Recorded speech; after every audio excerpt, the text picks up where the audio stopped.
तो अब अगला टॉपिक है हम लोग का AC circuit containing capacitance only.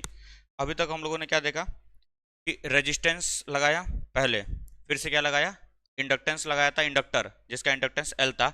अब हम लोग एक एसी सर्किट में कैपेसिटेंस लगाएंगे, मतलब कैपेसिटर लगा करके अब देखते हैं कि क्या इसमें इफेक्ट आता है, करंट लीड करता है, लैग करता है या सेम फेज में आएगा।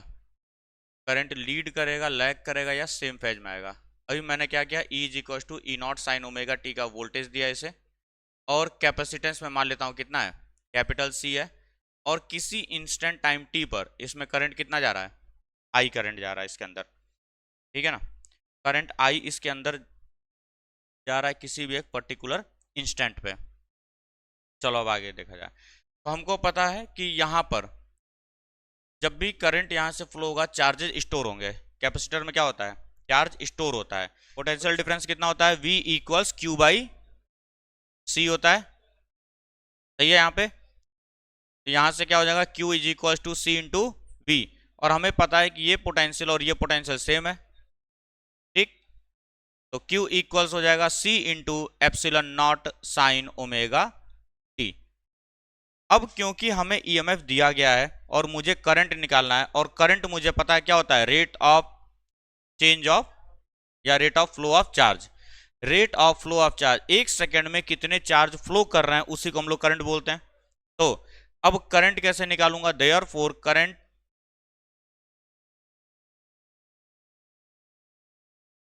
कितना हो जाएगा सर हमारा, I equals D Q by d T लिख सकता हूं कि नहीं मैं, rate of change of rate of flow of charges. एक सेकेंड में कितने चार्जेस फ्लो करते हैं किसी भी एक यूनिफॉर्म क्रॉस सेक्शन से, उसी को हम लोग क्या बोलते हैं, करंट बोलते हैं हम लोग। वैल्यूज को पुट करो, आगे फर्दर सिंप्लीफाई करेंगे, देखते हैं क्या आता है। T by d t of c epsilon naught sine omega t, कोई दिक्कत। सी एप्सिलॉन नॉट कॉमन है, बाहर कांस्टेंट है, बाहर चला जाएगा। D by d t of sine omega t, d by d t of sine omega t. C epsilon naught, sine omega t का differentiation कितना होता है, साइन ओमेगा टी का differentiation minus cos cos omega t, और omega t का omega by chain rule. Denominator में नहीं जाएगा, डिफरेंशिएशन कर रहे हम लोग, इंटीग्रेशन में डिनोमिनेटर में जाता है ना। अभी डिफरेंशिएट कर रहे हम लोग, कल हम लोगों ने इंटीग्रेशन किया था तो वहां पे डिनोमिनेटर में गया था वो।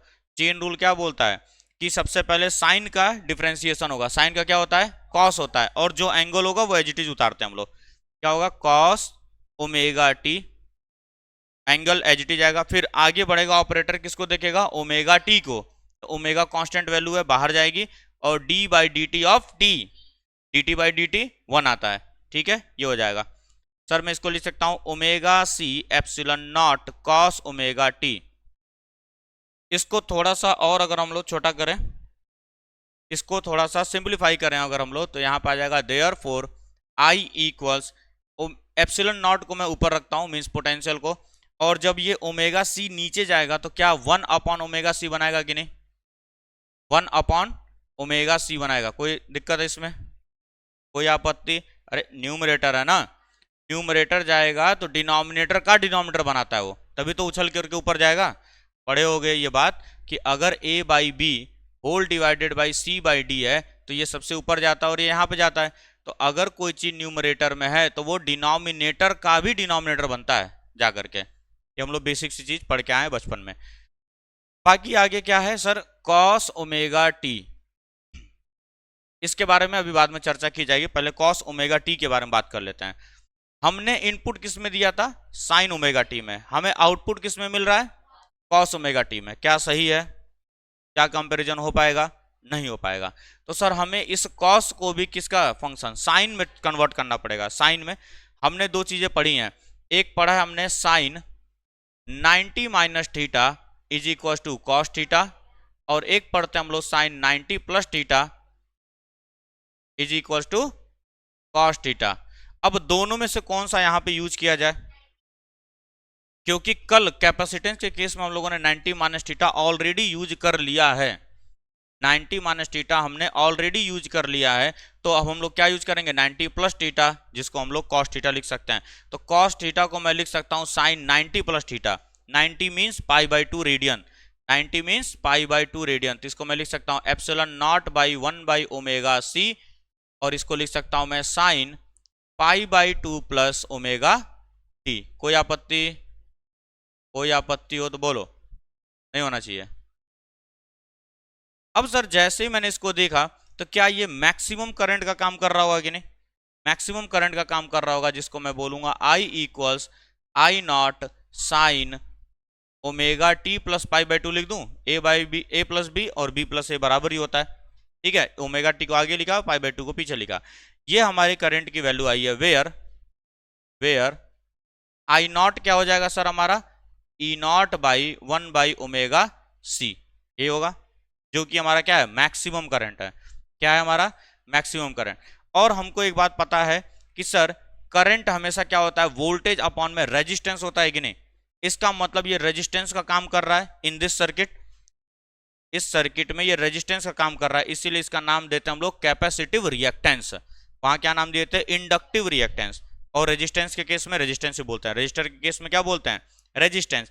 तो यहां पर ये रेजिस्टेंस का ही काम कर रहा है, ये रेजिस्टेंस का ही काम कर रहा है, तो इसको एक नया नाम दिया जाएगा कैपेसिटिव रिएक्टेंस, ठीक है।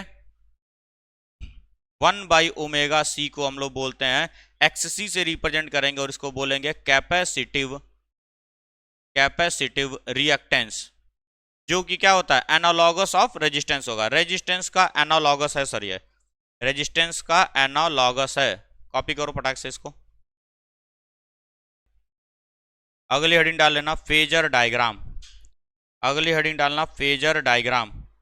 चलो यहां से देखो एक चीज समझ में आता है तुम लोग को, ईएमएफ का फेज एंगल क्या था ओमेगा टी था कि नहीं, लेकिन करंट का फेज एंगल क्या आ गया ओमेगा टी प्लस π/2, मतलब इसमें 90 डिग्री का लीड चल रहा है कि नहीं, लीड चल रहा है। अब इसको कैसे प्लॉट करेंगे हम फेजर डायग्राम। फेजर डायग्राम का मतलब क्या था वेक्टर रिप्रेजेंटेशन था कि नहीं। जब भी साइनोसोडल बिहेवियर, कोई भी फिजिकल क्वांटिटी जो भी साइनोसोडल बिहेवियर शो करता है, तो उसका जो पिक्टोरियल रिप्रेजेंटेशन होता है उसी को हम लोग क्या बोलते हैं फेजर डायग्राम बोलते हैं, ठीक। तो फेजर डायग्राम इसका कैसा बनेगा, हमारा ईएमएफ का इक्वेशन क्या था ई नॉट साइन, और करंट का कितना है I not sine omega t plus π/2। बहुत बढ़िया, ये हो गया। अब आगे बढ़ते हैं, इसको मैं प्लॉट करके देखता हूं कहां पर ये बनने वाला है। पहले इसको प्लॉट कर लेते हैं, फिर ग्राफ को प्लॉट किया जाएगा। सपोज करो यहां पर हमारा ईएमएफ था ई नॉट, जो कि कितना एंगल बना रहा था ओमेगा टी। ईएमएफ हमारा मैक्सिमम वैल्यू ये है ई नॉट, ओमेगा टी एंगल बना रहा था ये। अब जो करंट है, करंट में वैल्यू एक तो इससे छोटा होगा, क्योंकि करंट क्या आता है ईएमएफ बाई समथिंग रेजिस्टेंस। तो अगर मैं किसी भी क्वांटिटी को किसी दूसरे क्वांटिटी से डिवाइड करता हूं तो ऑब्वियस सी बात है वैल्यू क्या हो जाएगी छोटी हो जाएगी। मतलब इस एरो से छोटा बनेगा करंट, लेकिन बनेगा किधर, इसका एंगल कितना ओमेगा टी प्लस 90। तो यहाँ ओमेगा टी तक मैं पहुंचा, हॉरिजॉन्टल से एंगल मेजर करते हैं, और यहाँ से 90 डिग्री और आगे चलूंगा कि नहीं चलूंगा मैं, और 90 डिग्री आगे चलूंगा। तो सर इस पर 90 डिग्री कैसे बनाया जाएगा, इस पर 90 डिग्री कुछ ऐसा बनेगा, देखो ध्यान से, ये कुछ 90 डिग्री बन रहा है कि नहीं। तो मीन्स करंट हमारा कहां पर आ जाएगा, इधर आ जाएगा, और इससे छोटा बनेगा आई नॉट, और इन दोनों के बीच में एंगल कितना बनेगा सर 90 डिग्री। ये हमारा है फेजर डायग्राम, फेजर रिप्रेजेंटेशन, कि ये 90 डिग्री बनेगा हमारा पीछे की तरफ, ठीक। अब देखो ध्यान से होगा क्या, ऐसा कुछ है, ये हमेशा ये एंटी क्लॉकवाइज डायरेक्शन में चलते हैं कि नहीं। तो जब ये चल रहे होंगे तो करंट हमेशा आगे चल रहा होगा कि नहीं। तो इसीलिए बोला जाता है current is leading EMF. Current हमेशा 90 डिग्री से क्या कर रहा होगा, लीड कर रहा होगा। यहां से मान लो शुरू किए होंगे, ये ऐसे चल रहे हैं, ऐसे चल रहे हैं, ऐसे चल रहे हैं, ऐसे चल रहे हैं, क्या लीड कर रहा है कि नहीं कर रहा है, करंट ऑलवेज आगे चल रहा है। अब ईएमएफ गाएगा गाना कल वाला, अभी नहीं गा सकता है ना, ठीक है। तो इसको कॉपी करो। अब ग्राफ कैसा बनेगा, फिर ग्राफ बना लेते हैं। ग्राफ बनाना तुमको बताया था एकदम आसान है। बस वैल्यूज को प्लॉट किया करो। ग्राफ बनाने के लिए हम लोग को क्या करना है, वैल्यूज को प्लॉट करना है।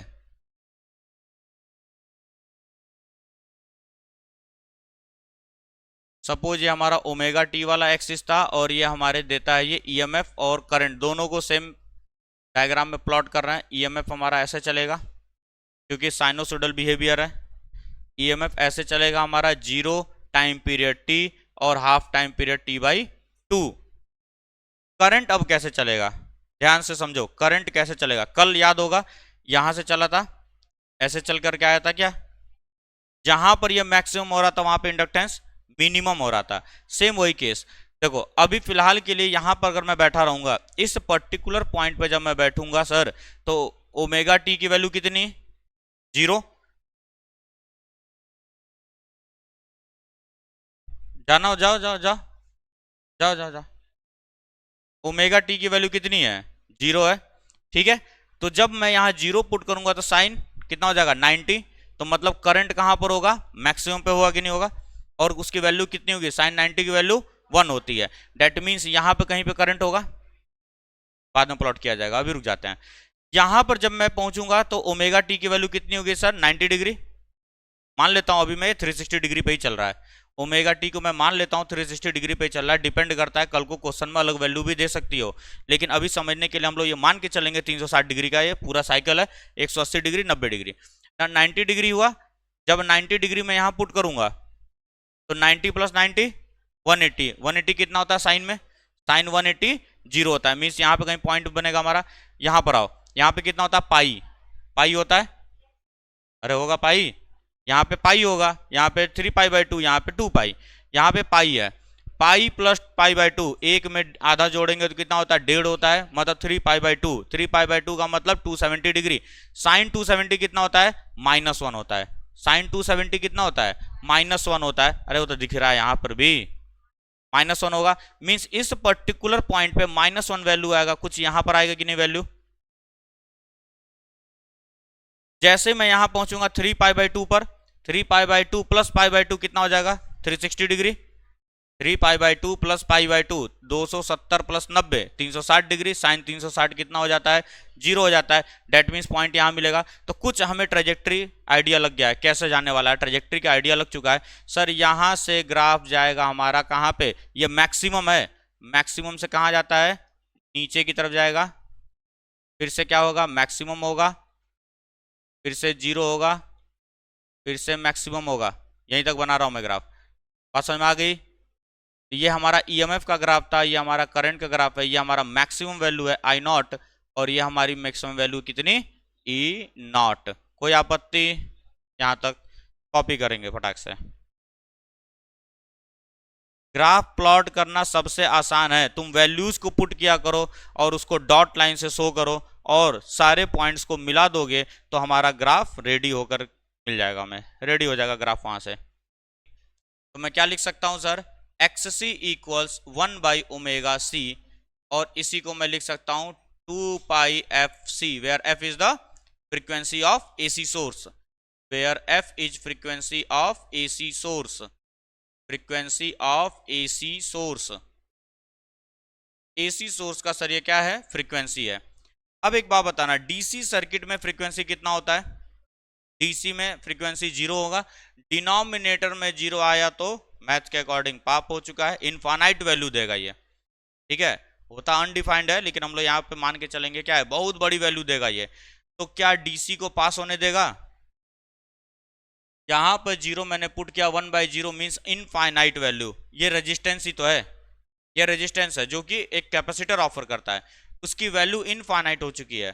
तो क्या क्या वो करंट को जाने देगा, कहीं पर अगर रेजिस्टेंस इनफाइनाइट हो गया है तो करंट को क्या कर देगा, ब्लॉक कर देगा। इसका मतलब डीसी जो है वो कभी भी, सॉरी, कैपेसिटर जो है वो कभी भी डीसी में काम नहीं कर सकता है।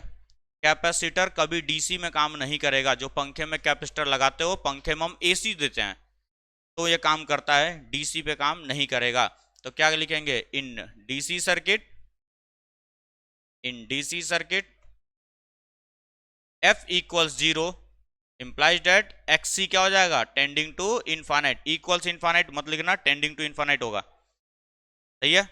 बहुत बड़ी वैल्यू हो जाएगी, बहुत बड़ी वैल्यू हो जाएगी। Therefore capacitor will block DC current, नीचे लिख लेना, therefore capacitor will block DC current. DC current को क्या करेगा कैपेसिटर, ब्लॉक कर देगा सर, आगे बढ़ने नहीं देगा, आगे बढ़ने नहीं देगा। ये आगे बात समझ में। और एसआई यूनिट कितना होगा एक्ससी का, ओम। लाइन चेंज कर लिखना, SI unit of XC is ohm. Capacitive reactance, क्योंकि रेजिस्टेंस ही है तो यूनिट भी क्या होगा, ओम होने वाला है। तो अभी तक जो पढ़े थे उसको फिर से देखते हैं। रजिस्टर के केस में क्या होगा, रजिस्टर के केस में क्या होगा, I and E are in same phase, I are and E are in same phase, same phase में होंगे सर, ये सब सेम फेज में होंगे। याद रखने का देखो एक तरीका होता है, रेजिस्टेंस के लिए तो याद करने की जरूरत नहीं है, क्योंकि कैपेसिटर ये अपना करंट और ईएमएफ दोनों ही क्या होंगे, सेम फेज में होंगे, इसमें तो रटने की जरूरत है नहीं हमको। एक ट्रिक बताया जाता है, लेकिन मेरे हिसाब से कोई मतलब नहीं है इसका, लेकिन बता देता हूँ, नहीं कभी कोई बताए तो फिर कहोगे तो सर आप ट्रिक नहीं बताते हैं याद करने वाला, इसलिए बता दे रहा हूँ, कोई जरूरत नहीं है। हाफ पार्ट को पकड़ना, इधर इधर से हाफ पार्ट को पकड़ना। देखो सी का मतलब क्या होता है, कैपेसिटेंस या कैपेसिटर, आई का मतलब करंट, वी का मतलब वोल्टेज। कैपेसिटर केस में आई पहले आ रहा है कि नहीं, तो करंट क्या करेगा, लीड करेगा, 90 डिग्री तो याद ही रहेगा, दोनों में 90 डिग्री है। कैपेसिटर केस में करंट आगे आगे चलता है, वोल्टेज पीछे पीछे चलता है। और एल का मतलब क्या होता है, इंडक्टेंस। एल का मतलब होता है इंडक्टर या इंडक्टेंस, जिसमें वोल्टेज आगे आ रहा है कि नहीं, अब तो वोल्टेज आगे आगे चलता है, करंट पीछे पीछे चलता है। याद रखने का ट्रिक है ये, बाकी मेरे हिसाब से ट्रिक की कोई जरूरत है नहीं, क्योंकि हमको याद है ईएमएफ हमको दिया जाता है, हमेशा हम लोग करंट को निकालते हैं। और इंडक्टर के केस में करंट पीछे पीछे चलता है, क्योंकि जब मैं हीटर को ऑन करता हूं तो कॉइल को गर्म होने में क्या होता है, समय लगता है। समय लगा, इसका मतलब करंट को जाने में समय लग रहा है, मींस करंट धीरे धीरे चल रहा होगा, और धीरे धीरे चलने का मतलब है पीछे पीछे चलना। तो ईएमएफ आगे आगे चल रहा होगा, करंट पीछे पीछे चल रहा होगा, by making an angle of 90 degree, by making an angle of 90 degree वो पीछे पीछे चल रहा होगा। और कैपेसिटर केस में क्या होगा, जस्ट उल्टा, करंट अब आगे चल रहा होगा 90 डिग्री बना करके, और ईएमएफ पीछे पीछे चल रहा होगा। इसको लिखवाने की कोई जरूरत तो है नहीं, सारी चीजें लिखवा दी गई हैं। ट्रिक व्रिक क्या मतलब है उसको याद रखने का, बताते हैं लोग तो मैं भी बता दिया। मान लो जा करके कौन सा, फिगर वाले से भी देख लो, हाँ फिगर से भी देख लो।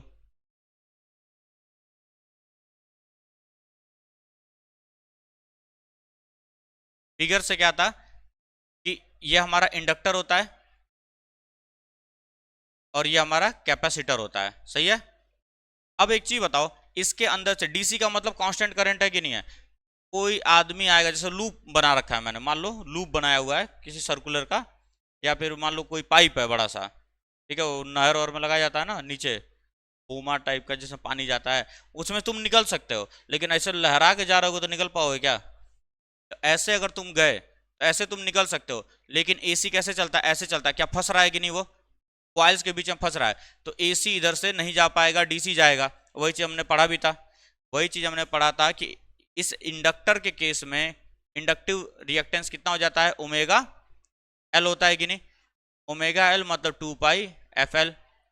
डीसी के केस में, डीसी के केस में एफ जीरो होता है, तो एक्सएल कितना हो जाएगा, जीरो हो जाएगा। मींस डीसी कोई भी रेजिस्टेंस ऑफर करने वाला नहीं है, डीसी रेजिस्टेंस ऑफर नहीं करेगा, इसका मतलब करंट आराम से जाएगा, इसीलिए डीसी करंट आराम से जाता है, और एसी को थोड़ा बहुत कठिनाई होगी उसके अंदर से जाने में। और कैपेसिटर केस में देखो, कैपेसिटर में कोई सीधा अगर चल रहा है मान लो, तो ये दीवार आ गई कि नहीं, रुक गया, डीसी रुक जाएगा, बट एसी तो आराम से ऐसे करके निकल जाएगा कि नहीं, एसी आराम से ऐसे निकल जाएगा। तो कैपेसिटर केस में डीसी ब्लॉक हो जाता है, एसी निकल जाता है। ये भी एक ट्रिक है याद रखने का, बाकी मैंने सारी चीजें लिखवा भी दी हैं तुमको। अब सवाल उठता है ग्राफ के ऊपर, ग्राफ पूछा जाता है कि इंडक्टर के केस में और कैपेसिटर के केस में इंडक्टिव रिएक्टेंस और कैपेसिटिव रिएक्शन वर्सेज फ्रीक्वेंसी का ग्राफ बताओ। फ्रीक्वेंसी वर्सेज इंडक्टिव रिएक्टेंस और कैपेसिटिव रिएक्टेंस का ग्राफ कैसा बनेगा, ये पूछा जाता है। तो इसको हम लोग हेडिंग डाल लो, हेडिंग डाल लो या फिर क्वेश्चन की तरह से बताया जाएगा, जैसे इसी में करा देना चाहिए था।